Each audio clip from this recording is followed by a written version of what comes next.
Hello everyone, I welcome you all on this beautiful channel, Mr. Sir. Today we are meeting after a very long span of time.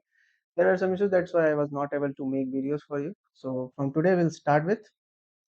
So this is the third lecture of sequence and series chapter, and today we'll be discussing about harmonic progression. So my name is Divyanshu Kumar, and I welcome you all on this beautiful channel. Okay, in this channel we'll be we are doing it for India 1 2023.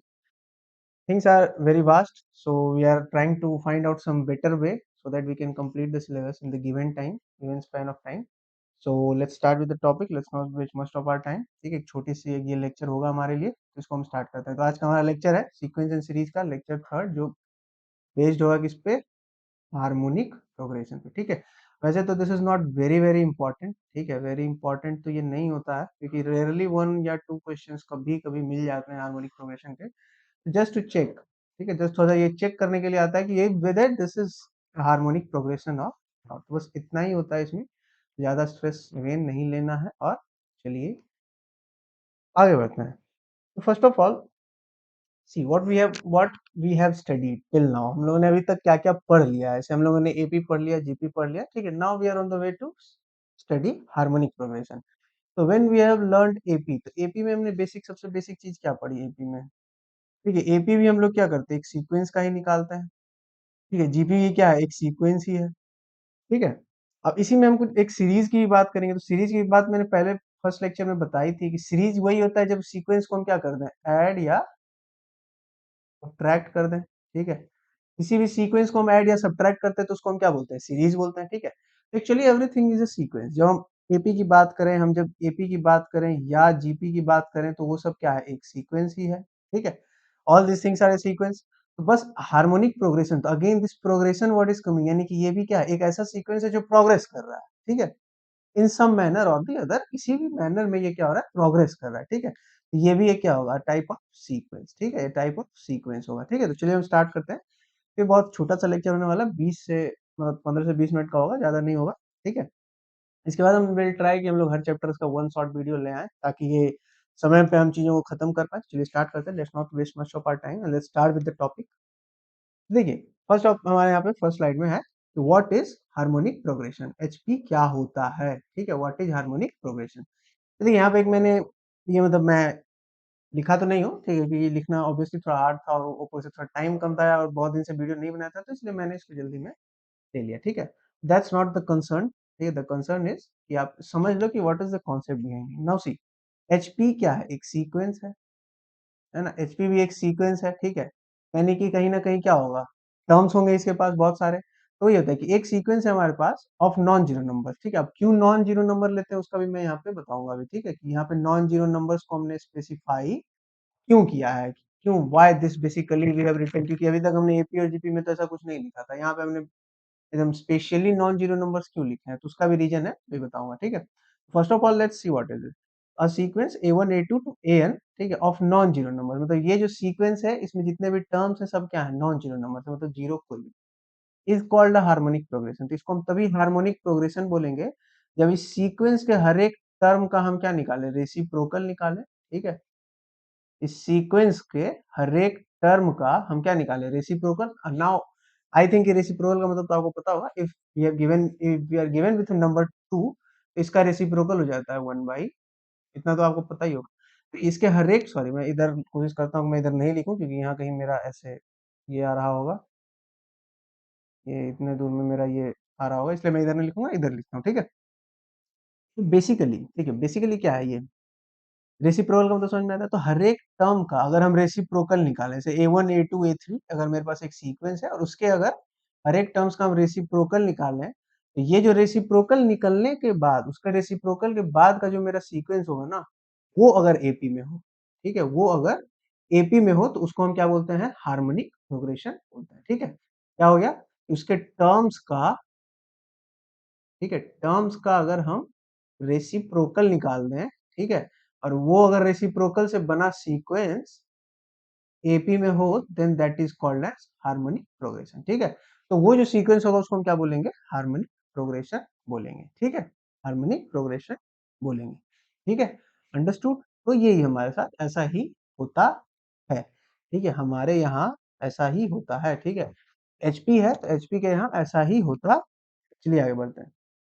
अब देखिए जिस तरह से हमने general term of AP, general term of GP की बात की, उसी तरह से जनरल टर्म ऑफ एचपी भी होता है। ठीक है, जिस तरह से हमने general term of AP, general term of GP की बात की, उस एचपी का भी क्या होता है, अपना एक जनरल टर्म होता है।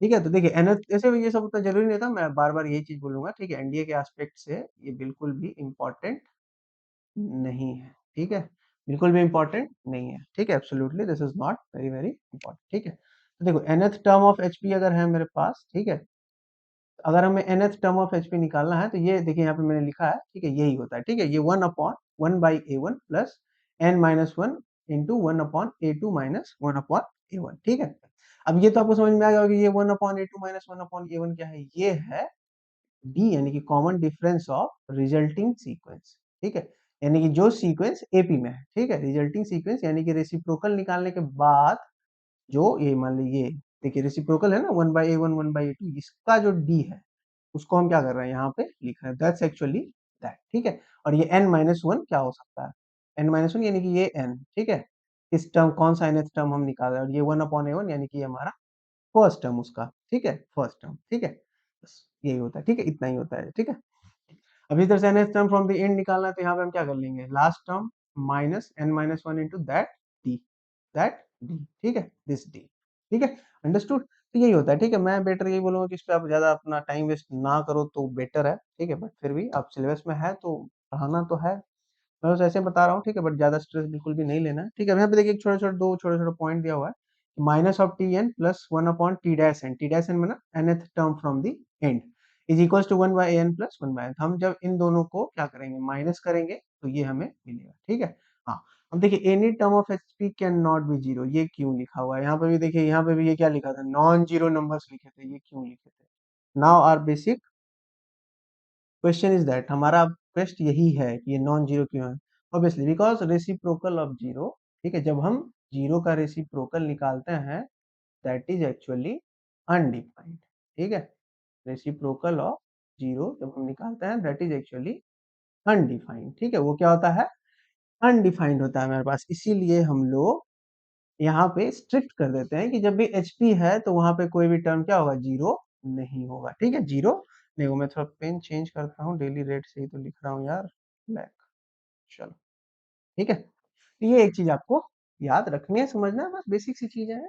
बस आगे बढ़ते हैं। फिर देखिए जिस तरह से हमने क्या निकाला, अरिथमेटिक मीन निकाला, यानी कि एम निकाला। ठीक है, जीएम निकाला, उसी तरह से अब हम क्या निकालेंगे, एचएम भी निकालेंगे। ठीक है, तो harmonic mean between two numbers. ठीक है, दो नंबर्स के बीच का हार्मोनिक मीन अगर हम निकालते हैं, अगर हमारे पास दो क्वांटिटी दी हुई है ए एंड बी रेस्पेक्टिवली, ठीक है, तो उनके बीच का हार्मोनिक मीन क्या होगा, 2ab अपॉन ए प्लस बी। ठीक है, उनके बीच का हार्मोनिक मीन क्या होगा, 2ab अपॉन ए प्लस बी। ठीक है, उसके बीच का हार्मोनिक मीन क्या होगा, 2ab अपॉन ए प्लस बी। ठीक है, उसी तरह से अगर डिफरेंट नंबर मतलब बहुत सारे हार्मोनिक मीन्स अगर हमें निकालने हैं तो उनका भी इधर फॉर्मूला दिया हुआ। ठीक है, वहां पे ये एन है कि कहाँ तक हम जाना है, अगर चार निकालना है तो एन का मतलब हो गया ये 4। ठीक है, यानी कि 1 2 3, यानी कि ऐसे H1 H2 H3 H4 तक हम जाएंगे। ठीक है, अंडरस्टूड। बस ये this is as easy as anything. ठीक है, चलिए let's move on to the next slide. ठीक है, लेट्स गेट ऑन टू, हम आगे बढ़ते हैं और फिर देखते हैं कि और हमारे पास क्या है। मैं चेक कर लेता हूँ माइक काम कर रहा है या नहीं। हाँ, एग्जैक्टली इट इज वर्किंग। तो चलिए आगे बढ़ते हैं। अब देखिए यहाँ पे चीज, अब देखिए हमने तीनों चीज पढ़ चुके हैं। ठीक है, अब हम लोगों ने तीनों चीज पढ़ लिया, हमने एएम पढ़ लिया है, जीएम पढ़ लिया है, और अब एचएम भी पढ़ लिया है। ठीक है, हमने एएम भी पढ़ लिया है, जीएम भी पढ़ लिया, एचएम भी पढ़ लिया है। तो हम इन तीनों के बीच का क्या देखेंगे, रिलेशन देखेंगे। अगर समझ में हमारे पास A and B two real numbers हैं, ठीक है, इनके बीच का एक अरिथमेटिक मीन है, एक ज्योमेट्रिक मीन है, और एक हार्मोनिक मीन है। ऑब्वियस बात है, 2 और 3 है तो इसके बीच का हम आराम से एम निकाल सकते हैं, उसके फॉर्मूले से जीएम निकाल सकते हैं, उसके फॉर्मूले से एचएम निकाल सकते हैं, इसके फॉर्मूले से निकाल सकते हैं। ठीक है, तो वही ए हमारा है अरिथमेटिक मीन, जी हमारा ज्योमेट्रिक मीन, और एच हमारा है हार्मोनिक मीन।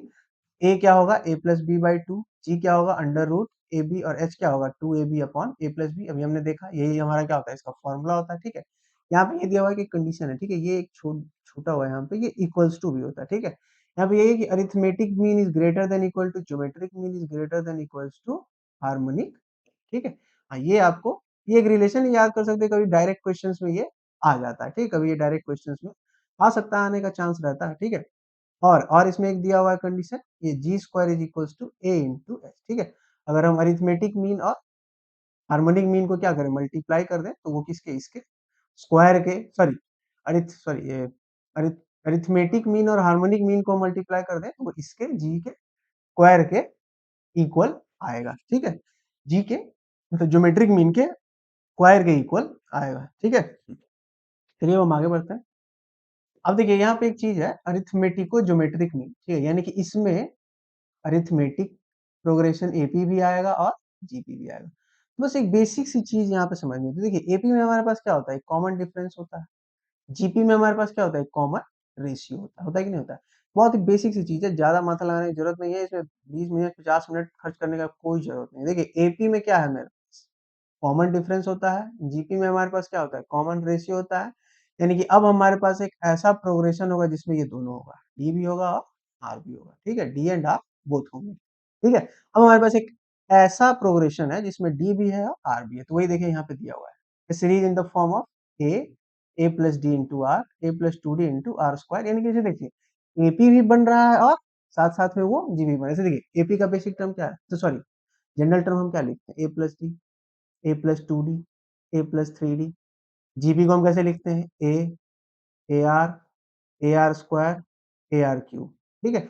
यही चल रहा है ना, तो यहाँ पे बस वही है, देखिए ए है A plus D into R, ठीक है, A plus D into R square, मैंने फिर इधर लिख दिया टू डी, ठीक है, मैं इधर इधर कोशिश करता हूँ इधर लिख, ठीक है।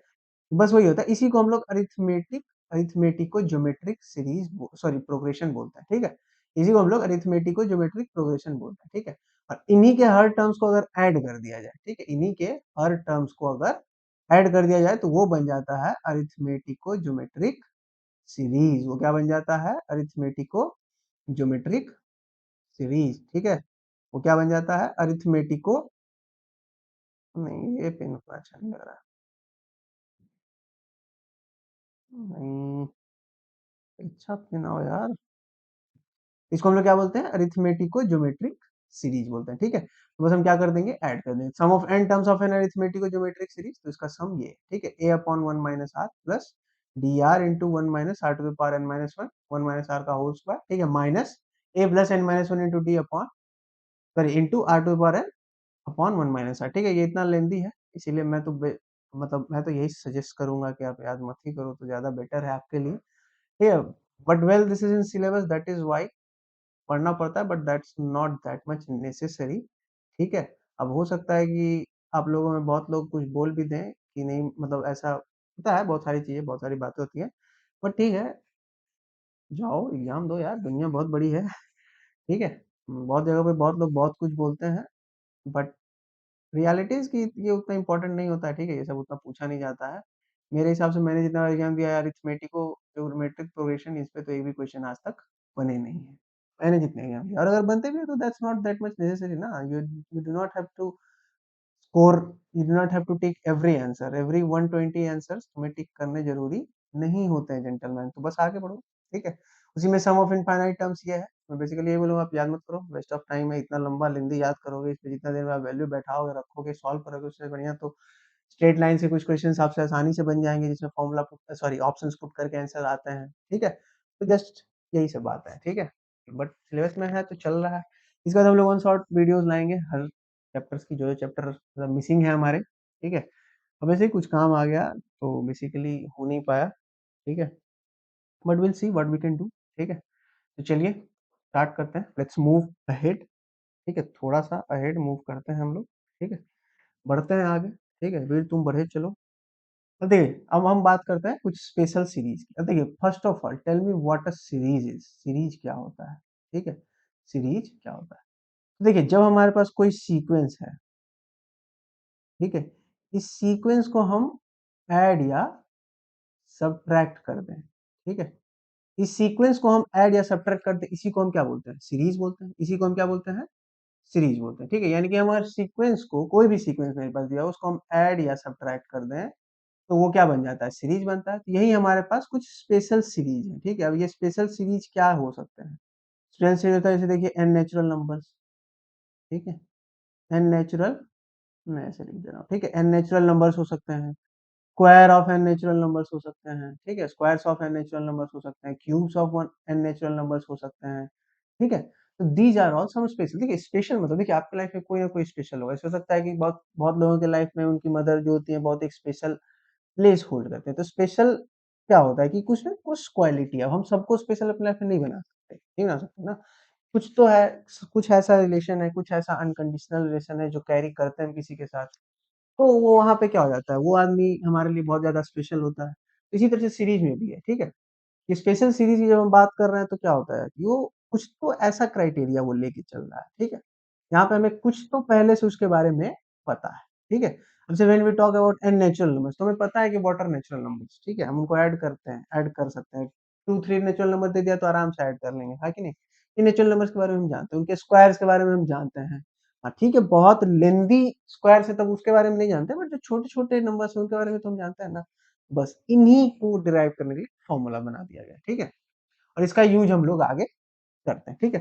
तो देखिए कुछ सम स्पेशल सीरीज में क्या है हमारे पास, फर्स्ट पे है sum of first N natural numbers, ठीक है?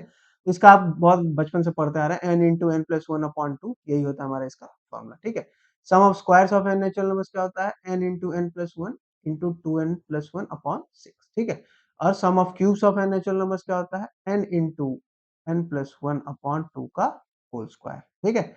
N into N plus one upon two का होल स्क्वायर, ठीक है? यही होता है हमारे पास, ठीक है? यानी कि ऐसे समझे कि ये इसका होल स्क्वायर यानी कि सम ऑफ एन नेचुरल नंबर्स, ठीक है? एन नेचुरल नंबर्स का जो फॉर्मूला है उसी का ये क्या है, होल स्क्वायर है, ठीक है? इसीलिए यहाँ पे ये साइड में देखिए ये छोटू सा इधर लिखा हुआ है कि समेशन ऑफ एन, एन यानी कि एन नेचुरल नंबर और उसको स्क्वायर कर दिया यानी N into N plus one by two का स्क्वायर। इन दोनों को तो आप ऐसे ही याद रख सकते हो क्योंकि ये दोनों क्या है, इन दोनों को तो आप ऐसे ही याद रख सकते हो क्योंकि ये दोनों क्या है, इंटरलिंक्ड है ना? बस यही है, दिक्कत क्या है? दिक्कत क्या है gentleman, what is the problem, ठीक है? अब देखिए हम आगे बढ़ते हैं, कुछ और देखते हैं, ठीक है? अब देखिए यहाँ पे ये कुछ है इंपॉर्टेंट रिजल्ट्स होते हैं, ठीक है?